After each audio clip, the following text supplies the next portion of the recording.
마태복음 2장 1절부터 12절 말씀입니다. 헤롯 왕 때에 예수께서 유대 베들레헴에서 나셨다. 그런데 동방으로부터 박사들이 예루살렘에 와서 말하였다. 유대인의 왕으로 나신 이가 어디에 계십니까? 우리가 동방에서 그의 별을 보고 그에게 경배하러 왔습니다. 헤롯 왕은 이 말을 듣고 당황하였고 온 예루살렘 사람들도 그와 함께 당황하였다. 왕은 백성의 대제사장들과 율법 교사들을 다 모아놓고서 그리스도가 어디에서 태어나실지를 그들에게 물어보았다. 그들이 왕에게 말하였다. 유대 베들레헴입니다. 예언자가 이렇게 기록하여 놓았습니다. 너 유대 땅에 있는 베들레헴아, 너는 유대 고을 가운데서 아주 작지가 않다. 너에게서 통치자가 나올 것이니 그가 내 백성 이스라엘을 다스릴 것이다. 그때에 헤롯은 그 박사들을 가만히 불러서 별이 나타난 때를 캐어 묻고 그들을 베들레헴으로 보내며 말하였다. 가서 그 아기를 샅샅이 찾아보시오. 찾거든 나에게 알려주시오. 나도 가서 그에게 경배할 생각이오. 그들은 왕의 말을 듣고 떠났다. 그런데 동방에서 본 그 별이 그들 앞에 나타나서 그들을 인도해 가다가 아기가 있는 곳에 이르러서 그 위에 멈추었다. 그들은 그 별을 보고 무척이나 크게 기뻐하였다. 그들은 그 집에 들어가서 아기가 그의 어머니 마리아와 함께 있는 것을 보고 엎드려서 그에게 경배하였다. 그리고 그들의 보물 상자를 열어서 아기에게 황금과 유향과 몰약을 예물로 드렸다. 그리고 그들은 꿈에 헤롯에게 돌아가지 말라는 지시를 받아 다른 길로 자기 나라에 돌아갔다. 네, 샬롬. 오늘도 말씀 앞에 나오신 여러분을 축복합니다. 하늘 아래 두 개의 태양은 있을 수 없다. 여러분들 많이 들어보신 말일 겁니다. 어떤 분야에서 1등이 2명일 수는 없는 것이죠. 그래서 경쟁 프로그램도 보면 결국 1등을 뽑기 위해서 수많은 경합을 치르기도 하고 또 그 1등에게만 특별한 상금과 또 1등만이 누릴 수 있는 특혜를 주기도 합니다. 어느 분야에서 1등이 되고 또 최고가 되는 일은 그만큼 그 사람이 누릴 수 있는 명예나 권력이 많아진다는 것입니다. 그렇게 많은 사람들이 더 높은 곳으로 올라가기 위해 부단히 애쓰고 또 이미 높은 곳에 있는 사람들은 그 자리를 지키기 위해 많은 시간과 물질을 쏟기도 합니다.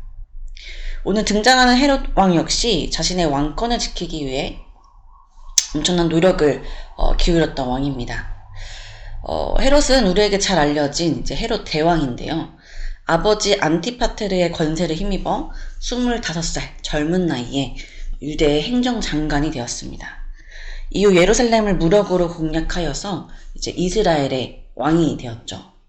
그러니까 분봉왕으로 유대 지역을 분할 통치하게 된 것입니다. 그래서 헤롯은 이렇게 주전 37년부터 주전 4년까지 약 34년간 팔레스타인, 이스라엘 지역을 통치했습니다. 이렇게 왕이 된 헤롯은 자신의 권력에 굉장히 집착했던 왕이었습니다. 로마 정권의 교차 속에서도 자신의 자리를 지키기 위해 백성들로부터 과중한 세금을 징수하기도 하고 각종 건축사역에 백성들을 동원하여 고된 부역을 강요하기도 했습니다. 이 일로 유대인들의 비난을 받자 유대인들의 환심을 사기 위해서 예루살렘 성전을 재건하기도 하고 또 유대 하스몬 왕조의 공주인 마리암네와 결혼하기도 했어요. 또 헤롯은 로마의 지지가 언제 끊어질지 모른다는 두려움으로 인해 천혜의 요새인 마사다를 건축하기도 했습니다. 그러나 결국 이 마사다를 건축하기만 하고 사용하지 못하고 죽고 말죠. 이렇듯 자신의 권력에 병적으로 콤플렉스를 가지고 집착하던 헤롯 왕에게 오늘 본문을 봅시다. 1절 동방으로부터 박사들이 찾아와 이렇게 이야기합니다. 유대인의 왕으로 나신 이가 어디 계시냐? 여러분, 자신의 왕위를 지키기 위해 집착하고 있던 헤롯 왕에게 이 이야기는 굉장히 충격적인 일이었을 겁니다. 유대인의 왕이 자기 말고 누가 있다는 것일까요? 그러나 동방박사들은 이미 그 유대인의 왕이 태어났다고 말합니다. 동방박사들이 유대인의 이 왕이었던 헤롯을 찾아가서 이러한 질문을 한 것은 이 사실을 모든 유대인들이 당연히 이미 다 알고 있을 것이라고 믿었기 때문입니다. 그래서 이 헤롯 왕 곁에 있던 이 제사장들과 서기관들을 통해서 이미 이 헤롯 왕도 알고 있을 것이라고 생각했기 때문에 이들을 찾아가서 가장 이제 권력 있는 왕을 찾아가서 이런 질문을 한 것이죠.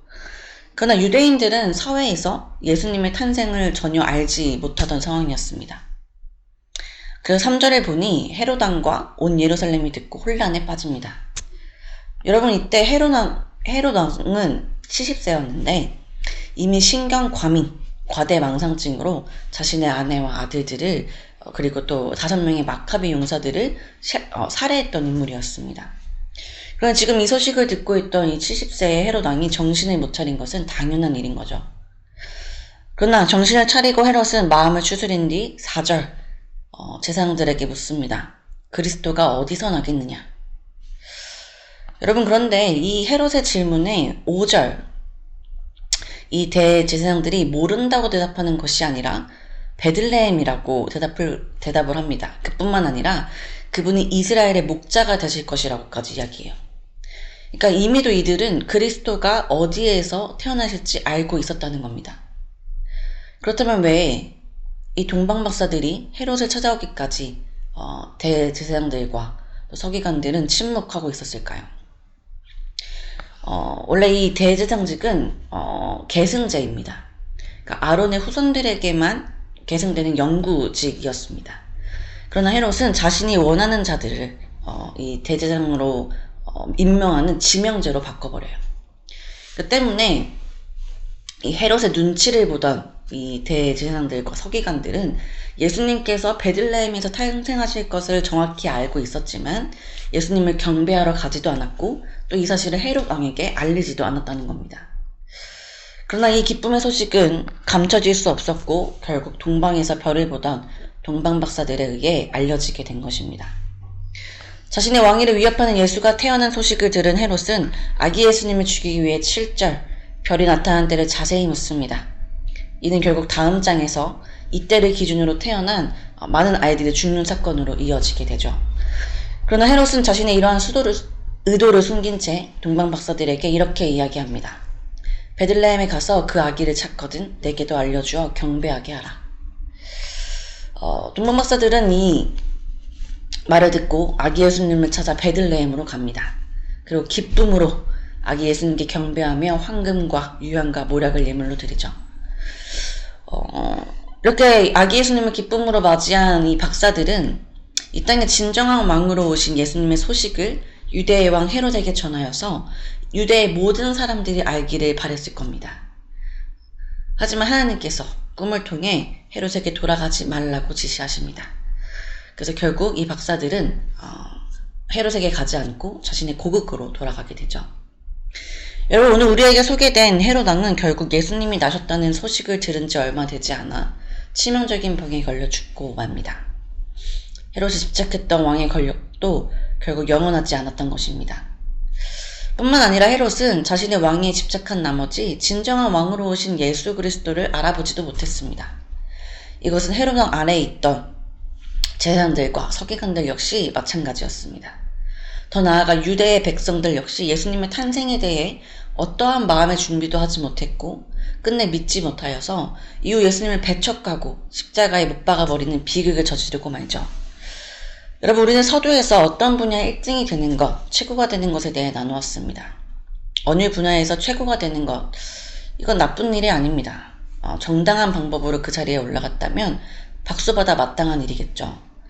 그러나 우리가 그 자리에 그런 명예와 권세에 집착할 때 우리는 우리의 진정한 왕이신 예수님을 놓치고 맙니다. 헤롯처럼 나의 어떤 사회적 지위가 나를 지켜주고 또 내가 지켜야 할 것이라고 생각하게 될 때 우리 인생의 예수님은 더 이상 왕이 아니요 내 삶을 위협하고 방해하는 분이 되고 맙니다. 사랑하는 여러분, 여러분들의 인생에 가장 중요하고 또 여러분들이 지켜야 할 것이 무엇입니까? 소망하기는 세상의 어떠한 명예와 권력, 물질이 아니라 우리의 진정한 왕이신 예수 그리스도가 여러분들의 인생에 가장 중요하고 또 지켜야 할 분이 되시기를 소망합니다. 그분이 우리의 왕이 되실 때 우리는 우리가 집착하고 있는 세상의 모든 것들로부터 자유해질 것이고 또한 우리가 예수 그리스도를 주로 인정할 때 그분께서는 우리가 행하는 모든 일들에 그분의 지혜와 능력을 더하여 주실 것입니다. 오늘 여러분들이 나아가는 삶의 모든 영역들 안에 내가 아니라 예수 그리스도가 왕이 되시는 영역, 오늘 여러분들이 나아가는 삶의 모든 영역들에 내가 아니라 예수 그리스도가 왕이 되시기를 소망합니다. 함께 기도하겠습니다.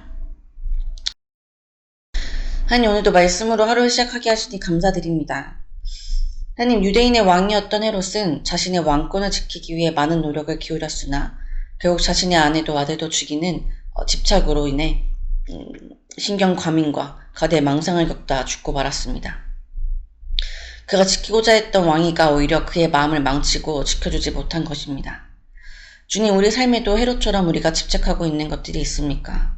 우리의 마음이 망가질 만큼 우리가 왕처럼 여기는 것들이 있습니까? 주님, 우리 삶의 어떠한 자리도 어떠한 것도 우리를 지켜줄 수 없음을 깨닫게 하여 주옵소서. 무엇보다 내가 주인공이 된 삶에는 어떠한 예수 그리스도의 역사도 능력도 없음을 깨닫게 하여 주옵소서. 그래, 우리의 눈을 열어 주님만이 우리의 삶의 왕이심을 보게 하시고 겸손히 예수 그리스도께서 이끄시는 인생을 살기를 소망합니다. 오늘 하루 각자의 삶으로 나아가는 청년들의 발걸음을 돌보아 주시고 또 그들의 삶에 함께해 주셔서 청년들의 모든 삶의 영역들 중 주님께서 왕 되시지 않는 영역이 없게 하여 주시고 그런 고백으로 오늘 하루를 살게 하여 주옵소서.